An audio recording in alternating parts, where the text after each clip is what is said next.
Hello everyone, welcome to learner I am Shivani Chauhan. इस video में हम लोग देखेंगे क्लास 8 हिंदी की बुक का चैप्टर 9 कबीर की साखियाँ। तो पहली साखी है, जाति न पूछो साधु की, पूछ लीजिए ज्ञान, मोल करो तलवार का, पड़ा रहन दो म्यान।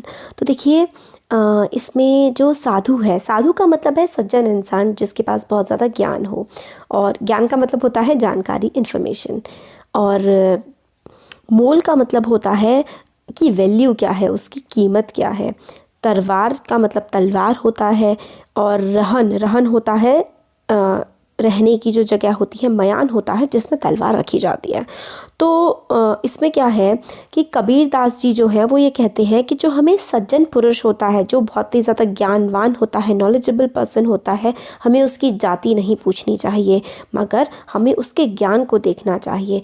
तो इसमें ये कहना चाहते हैं कि मनुष्य को उसकी जाति के आधार पर नहीं, उसके ज्ञान के आधार पर परखना चाहिए, क्योंकि जब हम तलवार खरीदने जाते हैं तो उसके मयान की कीमत नहीं देखते हैं, हम लोग तो तलवार की कीमत को देखते हैं। तो देखिए पहले क्या था ना, जात पात बहुत ज़्यादा हुआ करती थी, पहले इंसान की जाति पूछी जाती थी, फिर उससे बात की जाती थी। तो कबीर जी कहते हैं कि जो साधु है, जो ज्ञानवान इंसान है, उसकी आप जाति ना पूछो, आप उसका ज्ञान पूछ लो। क्योंकि जब आप तलवार खरीदने जाते हैं तो तलवार जिस मयान में, जिस चीज़ में रखी जाती है, आप मयान का मोल नहीं पूछते ना, आप तलवार का मोल पूछते हैं। इसलिए एक व्यक्ति के ज्ञान के मोल को आपको पूछना चाहिए। नेक्स्ट जो है उसका देखिए, आवत गारी एक है, उलट होई अनेक, कह कबीर नहीं उलट ये, वही एक की एक।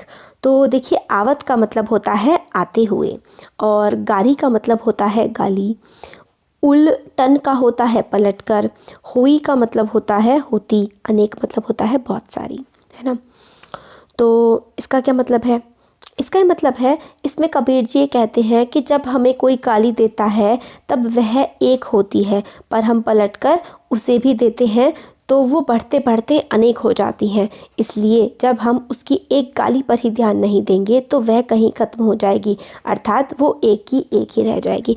तो इस जो सवैया है या साखी है, साखी है, ये साखी से कबीरदास जी ये कहना चाहते हैं कि अगर कोई आपके साथ गलत व्यवहार कर रहा है या फिर आपको कोई गलत बोल रहा है तो आपको उसका बेमतलब में पलट के जवाब नहीं देना चाहिए। क्योंकि कोई एक इंसान आपको गलत बात कहेगा, आपसे लड़ने की कोशिश करेगा, आप उसको उल्टा जवाब देंगे, फिर वो दोबारा देगा, फिर आप दोबारा देंगे, तो एक तरीके से बात क्या होती है, बढ़ती जाती है। और अगर आप उसकी एक ख़राब बात का जवाब देंगे ही नहीं तो भले ही उस शेखी का एहसास उससे कुछ समय के लिए हो जाए, मगर वो बात वहीं की वहीं ख़त्म हो जाएगी। वरना अगर आप वो गलती कर रहा है, आप भी वही गलती करेंगे गलत बोलने की, तो बात सिर्फ और सिर्फ बढ़ती ही है।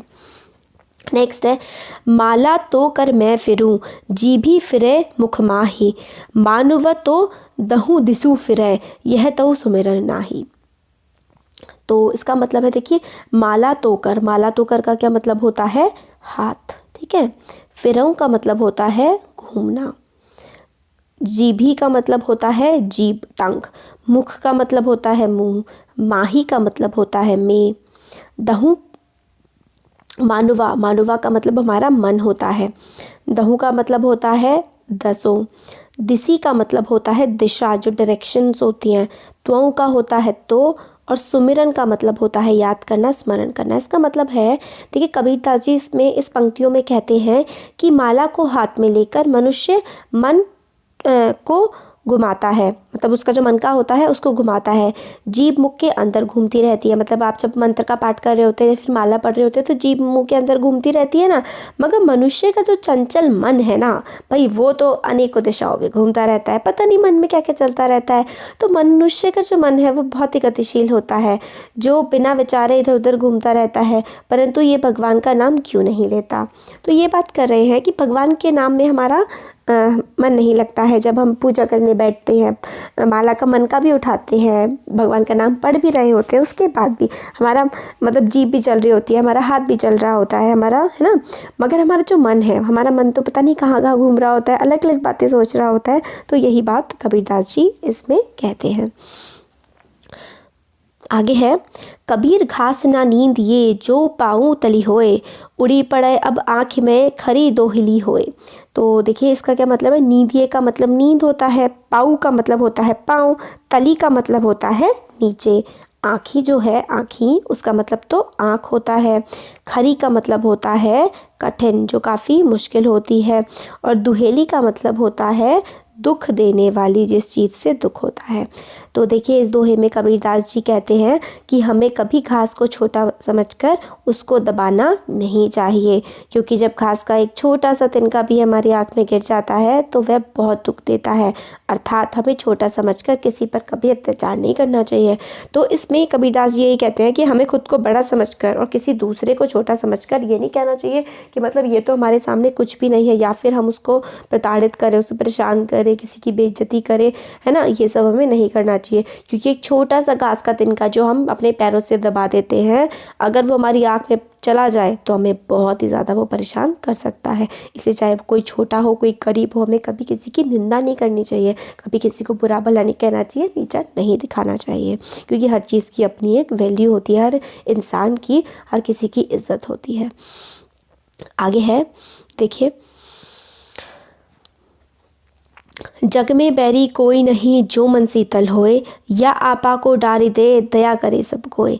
तो बैरी का मतलब होता है दुश्मन या शत्रु, जग का मतलब संसार, शीतल का मतलब होता है शांति, और आपा होता है स्वार्थ। स्वार्थ मतलब जो हम लोग सोचते हैं ना।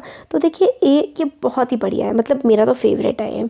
इसमें कबीरदास जी कहते हैं कि मनुष्य का मन अगर शांत है तो संसार में उसका कोई भी शत्रु नहीं है। यदि मनुष्य स्वार्थ का त्याग कर दे तो सभी दयावान बन सकते हैं। अर्थात मनुष्य को अपनी कमज़ोरियों को दूर करके संसार में प्रेम और दया फैलानी चाहिए। तो देखिए इसमें ये है कि जग में बैरी कोई नहीं, दुनिया में कोई भी दुश्मन आपका नहीं बचेगा। अगर आपका खुद का मन शीतल होगा, खुद का मन आपका शांत होगा, तो कोई भी आपका दुश्मन नहीं रहेगा। या आपा को डाली दे, जो आपा होता है आपका स्वार्थ होता है, आपका अहंकार होता है, उसको आप अगर छोड़ दें, दया करें सबको, सब पे दया करें, तो सब दयावान बन जाएंगे, सब इस दुनिया में अच्छे हो जाएंगे। अगर आपका मन साफ है, अगर आपका मन साफ है ना, तो आपके लिए दुनिया में सब अच्छे हो जाएंगे। तो ये हमारी कबीर की साखियाँ थी, इसका हमने कंप्लीट एक्सप्लेनेशन देख लिया है। वीडियो कैसा लगा आपको बताइएगा, अच्छा लगा तो लाइक करिए, चैनल को सब्सक्राइब करिए, अपने फ्रेंड्स के साथ भी ज़रूर शेयर करिएगा। और लर्न अभी एक्स्ट्रा के नाम से हमारा दूसरा चैनल है, जिसमें हम बाकी साइंस मैथ्स कवर करते हैं, तो उसको भी ज़रूर देखिए, सब्सक्राइब करिए। Thank you.